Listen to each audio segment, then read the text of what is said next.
ইব্রাহিম আলাইহিস সালাম যখন দোয়া করিয়াছিলেন তখন কীরকম ছিল? এক নম্বর কি? তিলাওয়াত।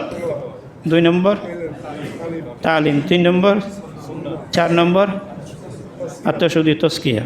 আর আল্লাহ তাআলা যখন দোয়া কবুল করার ঘোষণা দিলেন তখন কীভাবে বলছেন? এক নম্বর, দুই নম্বর, তিন নম্বর, চার নম্বর। ইব্রাহিম আলাইহিস সালাম দোয়া করছেন একরকম, আল্লাহ তাআলা কবুল করলেন আরেক রকম। ইব্রাহিম আলাইহিস সালাম প্রথমে তিলাওয়াত, তারপরে তালিম, সুন্নাত, তস্কিয়া। আল্লাহ তাআলা যখন কবুল করলেন তখন তিলাওয়াত, তস্কিয়া, তালিম, সুন্নত। তিলাওয়াত, তস্কিয়া, তালিম, সুন্নত। আল্লাহ তাআলা হযরত ইব্রাহিম আলাইহিস সালাম দোয়া করছেন কি আপনি এমন রসুল প্রেরণ করেন যে তিলাওয়াত করবেন, কোরআন সুন্নত শিক্ষা দিবেন, আত্মশুদ্ধি করবেন। আল্লাহ তাআলা বলেন আগে দিল পরিষ্কার করো, তারপরে কোরআন শিখো। আগে দিল পরিষ্কার করো, তারপরে কি? কোরআন শিখো। কিন্তু আল্লাহ তাআলা যখন এই দোয়া কবুল করার ঘোষণা দিলেন, আমি এই দোয়াটা কবুল করিয়াছি, সেখানে আল্লাহ কীভাবে বলছেন দেখেন। এটা সূরাতুল জুমার 2 নম্বর আয়াত। আল্লাহ তাআলা বলেন হুয়াল্লাযী বাআসা ফিল উম্মিয়্যিনা রাসূলাম মিনহুম। আল্লাহ তাআলা তিনি সেই সত্তা যিনি উম্মীদের মধ্য থেকে একজন রসুল প্রেরণ করিয়াছেন। উম্মীদের মধ্য থেকে একজন ইয়াতলু আলাইহিম আয়াতিহি, তিনি আয়াত তিলাওয়াত করবেন, আয়াত ওয়া ইউযাক্কিহিম, আত্মশুদ্ধি করবেন, ওয়া ইউআল্লিমুহুমুল কিতাব, কিতাব শিক্ষা দিবেন, ওয়াল হিকমা, সুন্নাত শিক্ষা দিবেন। এক নম্বর। দুই নম্বর, এখানে কি শুনছেন তুমি? কি বলছেন? রব্বানা হুয়াল্লাযী বাআসা ফিল উম্মিয়্যিনা রাসূলাম মিনহুম, তিনি আল্লাহ সেই সত্তা যিনি তাদের মধ্য থেকে, উম্মীদের মধ্য থেকে একজন রসুল প্রেরণ করিয়াছেন। তিনি তিলাওয়াত করবেন, কি করবেন? ওয়া ইউযাক্কিহিম, তাজকিয়া করবেন, আত্মশুদ্ধি করবেন। কয় নম্বর? দুই নম্বর। ওয়া ইউআল্লিমুহুমুল কিতাব, এবং কিতাব কি করবেন? শিক্ষা দিবেন, সুন্নাত শিক্ষা দিবেন, ওয়াল কিতাব ওয়াল হিকমা, এবং সুন্নাত। এখানে ধারাবাহিকতা কি? এক নম্বর, দুই নম্বর, তিন নম্বর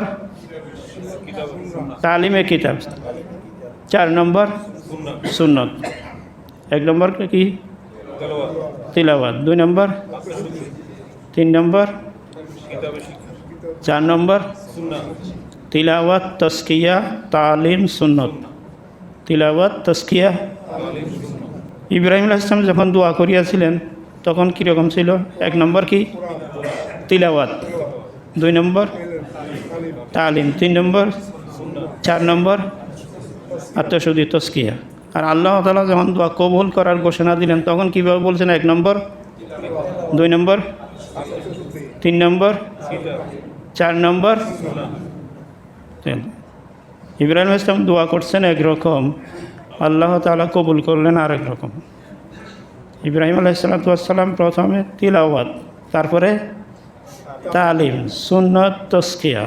আল্লাহ তাআলা যখন কবুল করলেন তখন তিলাওয়াত, তস্কিয়া, তালিম, সুন্নত। তিলাওয়াত, তস্কিয়া, তালিম, সুন্নত। সময় যায় যাক, এই সময়ের ভিতরে যে আমি একটা আয়াত যদি বুঝাইতে পারি, আলহামদুলিল্লাহ কামিয়াব। একটা আয়াত যদি বোঝানো যায়। হযরত ইব্রাহিম আলাইহিস সালাম মানুষ, আল্লাহর নবী তিনি মানুষ।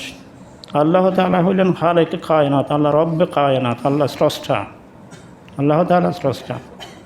ইব্রাহিম আলাইহিস সালামের এলম সীমিত, আল্লাহর এলম, আল্লাহর এলম লা ইউহিতুনা বিশাইইন মিন ইলমিহি, আল্লাহ তাআলার এলম কি? অসীম। ইব্রাহিম আলাইহিস সালামের এলম আতাই, পাওয়ার, এটা হচ্ছে পাওয়ার। আল্লাহ তাআলার এলম হচ্ছে কি? আসলি, কারো কাছ থেকে পাওয়া নয়। আল্লাহর এলম, আল্লাহর এলম কি? আসলি, এটা কারো কাছ থেকে আহরিত নয়। ইব্রাহিম আলাইহিস সালামের এলম আতাই, সেটা হচ্ছে প্রাপ্ত। দাতা আছে একজন, দাতা কে দিয়েছেন? আল্লাহ তাআলা দিয়েছেন। ইব্রাহিম আলাইহিস সালামের মানুষ, ইব্রাহিম আলাইহিস সালাম যখন ছিলেন এর আগে ছিলেন না। আর এখন নাই। যখন ছিলেন তখন ছিলেন, এখন কি নাই, আল্লাহ তাআলা আগেও ছিলেন, এখনো আছে, এখনও আছেন, সামনেও থাকবে। থাকবেন। ইব্রাহিম আলাইহিস সালাতু ওয়াস সালামের এলম সীমিত, আল্লাহ তাআলার এলম অসীম। ইব্রাহিম আলাইহিস সালাতু ওয়াস সালামের এলম আর খোদা প্রদত্ত, আল্লাহর থেকে পাওয়া। আল্লাহর এলম কারো থেকে পাওয়া নয়, আল্লাহর এলম আল্লাহ তাআলার নিজেরই। আল্লাহ কারো কাছ থেকে শিখেন নাই, আল্লাহ এলমওয়ালা। আল্লাহর এলমের সীমা নাই, এলমের সীমা নাই।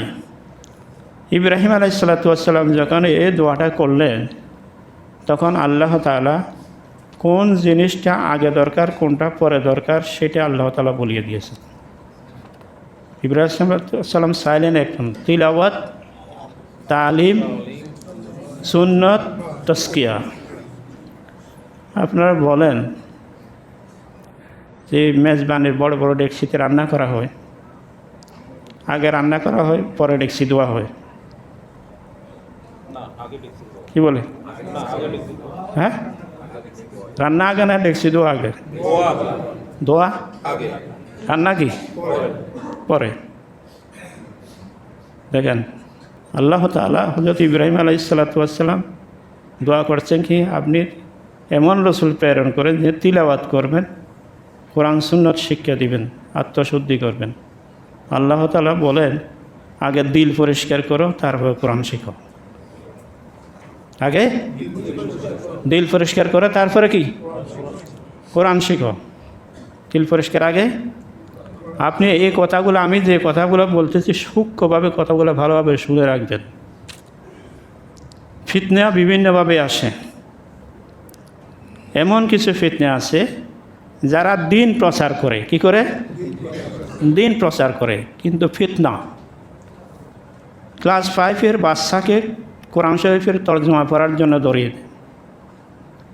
ক্লাস 6-5-এর বাচ্চাদেরকে, ছেলেদেরকে কোরআনের তফসির পড়ার জন্য কি, কোরআনের বল না, কোরআনের তফসির পড়ার জন্য। আমি এগুলো তো অভ্যন্তর করছি, আমি বাস্তব কথা বলতেছি, আমি দেখে বলতেছি, জানিয়ে বলতেছি, সিলেবাস দেখে বলতেছি। আমি ছোটো ছোটো বাচ্চাদেরকে কোরআনের তফসির পড়ার জন্য বলে দেয়। ছোটো ছোটো বাচ্চাদেরকে কি আগে কোরআনের তফসির পড়াবে নাকি আগে মাসালাই পড়াবে? আগে উজু শিখাইতে হবে না? হুজুর মাসালা জানাতে হবে না? কি বলেন? হুজুর মাসালা কোরআন পড়ার জন্য কোরআনের কায়দা পড়তে হবে না? তসবিদ পড়া লাগবে না? কোরআনের তফসির পড়ার জন্য কতগুলো এলমের দরকার আছে, বিদ্যার দরকার আছে, ওগুলো পড়া লাগবে না? কি বলেন? কোরআনের তফসির পড়ার জন্য 22 প্রকারের সাবজেক্টে ব্যুৎপত্তি অর্জন করা লাগে। কয় প্রকারের? 22 প্রকারের। আমরা তফসির পড়ছি, যখন এই সমস্ত সাবজেক্টগুলো পড়া শেষ হয়েছে, এরপরে তফসির আমাদের হাতে দিয়েছে। সমস্ত এই 22 ধরনের সাবজেক্ট এগুলা পুরোপুরি পড়ার পরে, এর আগে আমাদেরকে কোরআনের তর্জমাও পড়ানো হয় নাই। কোরআনের তর্জমা পড়ানো হয় নাই। সব সাবজেক্টগুলো পড়ার পরে আমাদেরকে তফসিরের কিতাব পড়ানো হয়েছে। তফসির আগে, এরপরে হাদিস পড়ানো হয়েছে। আপনি মাদ্রাসাগুলোতে যাই খোঁজ খবর নিয়ে দেখেন, আমরা পড়ে আসছি তো, পড়াইছি তো। আগে সমস্ত সাবজেক্টগুলো, ইলমে নহু, ইলমে সরফ, ইলমে বদি, ইলমে মানি, ইলমে বালাগাত, ইলমে উসুল, উসুলে হাদিস, উসুলে তফসির, উসুলে ফিকহ, ইলমে আদব, ইলমে মান্তিক, তারপরে অঙ্ক, জ্যামিতি, তারপরে আর কি বীজগণিত, এগুলো সব ওখানে পড়ায়। মাদ্রাসায় এগুলো পড়ানো হয়, ওগুলো আমাদেরকে পড়তে হয়েছে। কোরআন হাদিস বোঝার জন্য এগুলো পড়তে হয়েছে, এগুলো তো ওখান থেকে আসছে। এই সব সাবজেক্টগুলো পড়ার পরেই তারপরে কোরআনের তফসির পড়ানো হয়েছে। ইব্রাহিম আলাইহিস সালাতু ওয়াস সালাম দোয়া করছেন কি, আল্লাহ নবী তিনি তিলাওয়াত করবেন, কোরআন সুন্নাহ শিক্ষা দিবেন, আত্মশুদ্ধি করবেন। আল্লাহ তাআলা বলেন আগে আত্মশুদ্ধি, তারপরে কোরআন সুন্নতের শিক্ষা। আত্মশুদ্ধি কি আগে, ট্যাক্সি পরিষ্কার, রান্না পরে। দিল আগে পরিষ্কার করতে হবে, তারপরে দিলের ভিতরে কোরআন সুন্নাহ ঢুকাইতে হবে। দিল পরিষ্কার করার আগে যদি কোরআন সুন্নাহ ঢুকাইতে যান, তাইলে এই কোরআনেই আপনাকে গুমরা বানাবে। কোরআনে কি বানাবে? গোমরা বানাবে। কোরআন আল্লাহ হেদায়তের জন্য দিয়েছে, আপনি বলেন যে গুমরা বানাবে। আল্লাহ তাআলা কি বলেন? ইউদিল্লু বিহি কাসীরাম ওয়া ইয়াহদি বিহি কাসীরা। কোরআন শরীফ সূরা বাকারাতে প্রথম পারায় আলিফটাম পারাতে আল্লাহ তাআলা বলেন ইউদিল্লু বিহি কাসীরা ওয়া ইয়াহদি বিহি কাসীরা। কোরআনের কারণে অনেকে গুমরা হয়, অনেকে গোমরা গুমরা হয়। কোরআন দ্বারা অনেকে হেদায়ত পায়, অনেকে কি পায়? হেদায়েত পায়। হেদায়ত পায়। তাহলে আগে যদি তস্কিয়া না হয় তাইলে কোরআন সুন্নতের দ্বারা কি হবে? গুমরা হবে। কি হবে? গোমরা হবে। গুমরা হবে। তাহলে আগে আপনাকে দিল পরিচ্ছন্ন করতে হবে, দিল পরিষ্কার করতে হবে। পরিচ্ছন্ন করতে হবে। আত্মশুদ্ধি আগে, আত্মশুদ্ধি আগে আগে। আত্মশুদ্ধি না করেই আপনি যদি তফসির পড়তে যান তাহলে মমতাজ মার্কা তফসির হবে। হ্যাঁ, কি মার্কা বলছিল না? সিয়াসিত্তা সব পড়া আছে, বুঝছেন? এই বেহায়া বেলা যায় নষ্টা, মমতাজ হ্যাঁ, এরকমই হবে। আগে কি হয়? তস্কিয়া আগে। আত্মশুদ্ধি কি? আগে। আত্মশুদ্ধি না করে যদি কোরআন শরীফ পড়েন, আরও কোরআন শরীফ পড়নেওয়ালা আরও অনেকে আছে, নাম বলবো না, তাইলে জনগণের টাকা চুরি করবে, জনগণের টাকা চুরি করবে, বেগম পাড়ায় বাড়ি করবে। কি না হওয়ার কারণে? আত্মশুদ্ধি না হওয়ার কারণে।